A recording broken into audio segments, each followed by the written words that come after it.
안녕하십니까. 이어서 경남 소식입니다. 설날인 오늘 경남 도민들은 오랜만에 모인 가족들과 차례를 지내고 성묘를 하며 즐거운 하루를 보냈습니다. 정다웠던 설날의 모습을 김준원 기자가 전해드립니다. 이른 아침 정성껏 마련한 차례상 앞에 4대 친척이 모였습니다. 도포를 입고 유건을 쓴 후손들이 경건하게 차례를 올리며 조상의 음덕을 기립니다. 차례가 끝난 뒤에는 자식 손주들의 세배가 이어집니다. 명절 차례를 지내기 위해 모인 가족은 100여 명. 서로 덕담을 나누며 즐거운 시간을 보냅니다. 병신년 새해도 건강하고 항시 화목하고 좋은 일만 있길 바라겠습니다. 예쁜 한복도 입어서 좋고요. 세뱃돈도 받아서 좋고 맛있는 음식도 많이 먹어서 좋고. 한적하던 공원묘지는 모처럼 붐빕니다. 가족 단위로 3, 4, 5 찾은 성묘객은 꽃을 바치고 잔을 올렸습니다. 아버님한테 또 이제 우리 가족들 건강이라든지 바라는 소원도 좀 부탁드리고. 민속놀이도 빠지지 않습니다. 아이들이 자신의 키만한 대형 윷을 힘차게 던지며 윷놀이 삼매경에 빠졌습니다. 어른들도 어린 시절을 추억하며 자식들에게 팽이치기를 가르치느라 시간 가는 줄 모릅니다. 팽이치기도 있고 또 제기차기도 있고 뭐 줄넘기도 있는데 같이 따라하고 이렇게 하니까 기분도 좋고 또 다음에 또 오려고 합니다. 원숭이의 시작을 알리는 설날. 조상을 기리고 가족의 소중함을 되새긴 하루였습니다. KBS 뉴스 김준원입니다. 설날엔 오늘 귀가 차량이 늘어나면서 경남의 고속도로 곳곳이 정체되고 있습니다. 현재 남해고속도로 부산 방면 동창원 나들목에서 진영휴게소까지 2km, 함안 나들목에서 창원 이터널까지 23km 구간이 밀리고 있고 남해고속도로 일지선 창원 방향도 산인 나들목에서 서마산 나들목까지 10km 구간이 정체되고 있습니다. 한국도로공사는 오늘 밤 11시 이후에나 정체가 해소될 것으로 보고 있습니다. 한편 내일 경남 지역은 따뜻한 남서풍이 유입돼 추위가 점차 풀리면서 창원 9도, 통영 10도 등으로 평년 기온을 웃돌겠습니다. 오는 4월 13일에 치러지는 20대 국회의원 선거가 2달 앞으로 다가왔습니다. 경남 지역 여야의 선거 전략과 목표를 진정은 기자가 보도합니다. 새누리당 경남도당의 이번 총선 전략의 핵심은 경남 미래 50년 사업입니다. 3개의 국가산업단지 승인과 남부 내륙철도 유치, 서부 대개발 등을 내세워 경남 의석 16개 모두를 확보하겠다는 각오입니다. 총선에서 16개 선거구 모든 의석을 승리해서 내년 대통령 선거에서 승리하는 기반을 만들도록 하겠습니다. 더불어민주당 경남도당은 경제와 교육, 복지 분야에 걸쳐 서민들의 피부에 와닿는 민생 챙기기를 핵심으로 내세웠습니다. 김해 2곳과 창원 성산, 양산 등 최소 4개 의석 확보를 목표로 하고 있습니다. 민생을 챙기는 수권 야당으로서 또 이 동네 야권 득표를 모아서 적어도 4석 이상 6석까지도 목표하고 있습니다. 정의당은 노회찬 전 의원의 창원 성산 출마를 중심으로 진보 정치 부활을 준비하고 있습니다. 우리 창원과 거제는 아시다시피 그동안 수많은 노동자들과 시민사회의 그 역사가 깃들어 있는 곳입니다. 그런 점에서 반드시 노동 진보 진영 후보가 당선돼야 될. 국민의당은 이달 안으로 경남도당을 창당하고 총선 후보를 낼 예정입니다. 어느 정당이 또 어떤 후보가 경남의 일꾼으로 적임자인지 유권자들의 예리한 판단과 관심이 필요한 시점입니다. KBS 뉴스 진정은입니다. 고대 한반도에서 독특한 문화를 꽃피웠던 가야는 문헌 자료가 거의 없어 잊혀진 왕국으로 불립니다.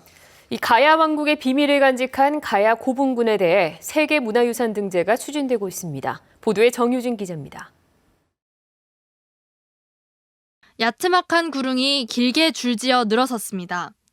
1500년 전 한반도에서 독자적인 문화를 이뤘던 가야 왕국의 고분들입니다.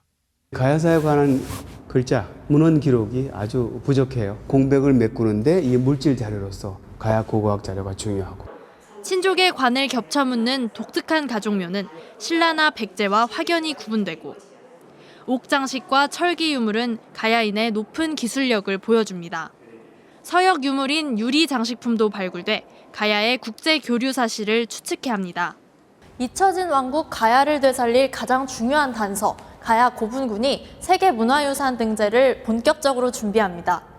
지난해 3월 문화재청이 경남 김해와 함안, 경북 고령의 고분군을 유네스코 세계문화유산 등재 추진 대상으로 선정한 데 이어 경상남북도 등 자치단체들도 성공적인 등재를 위한 업무 협약을 체결했습니다. 올해 11월에 법인 설립화를 추진해서 18년도에 유네스코에 등재 신청서를 제출하도록.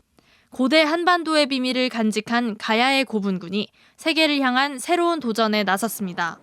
KBS 뉴스 정유진입니다. 다음은 희망 2016 나눔 캠페인에 성금을 보내주신 분들입니다. 전국 건설기계 경남연합 고성협의회 154만 6,110원, 김해 이사화물연합회 성대용 회장과 회원분들이 41만 6천 원, 함안군 토심회에서 30만 원, 합천군 야로 의용소방대에서 20만 원을 보내주셨습니다. 성금을 보내주신 분들께 감사드립니다.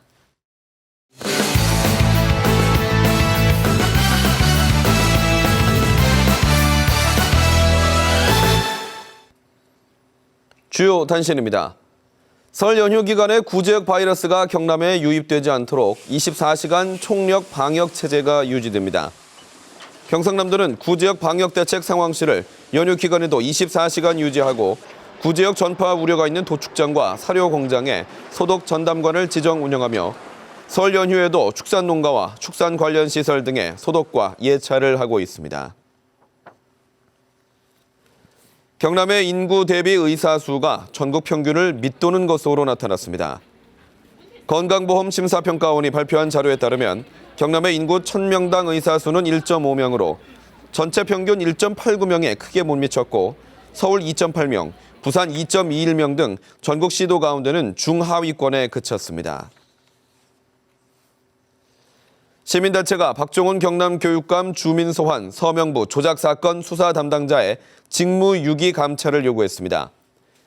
교육감 주민 소환 불법 허위 조작 서명 진상규명위원회는 사건의 진실을 밝힐 수 있는 51만 명의 서명부가 모두 폐기됐다며 이는 경찰의 직무유기나 증거인멸 방조에 해당한다고 주장했습니다. 창원시 성산구와 진해구를 잇는 안민터널의 통행시간이 최근 줄어든 것으로 나타났습니다. 창원시는 출퇴근 때 15분에서 20분 걸리던 안민터널 통과 시간이 지난해 12월 초 이후 5분 내지 10분으로 10분가량 줄어든 것으로 파악됐습니다. 모니터링 결과에서도 실제로 지난해 12월 하루 평균 통행량이 전달보다 2,000대 이상 줄어든 것으로 나타났습니다. 지난달 경남 지역 아파트 분양권이 2,700억 원 넘게 팔린 것으로 나타났습니다. 국토교통부의 1월 전국 아파트 분양권 실거래가 자료를 보면 경남 지역 실거래 아파트 분양권의 거래 금액은 2,741억여 원으로 집계됐습니다. 시도별로는 경기도가 5,200억 원으로 가장 높았고 부산시, 경상남도 순입니다. 이번 설을 앞두고 경남과 부산, 울산에 풀린 돈이 지난해 설보다 감소한 것으로 조사됐습니다. 한국은행 분산본부는 지난해 25일부터 설 이전까지 2주 동안 금융기관을 통해 동남권에 공급한 화폐는 1조 430억 원이라고 밝혔습니다. 새해 복 많이 받으시기 바랍니다. 경남 소식이었습니다.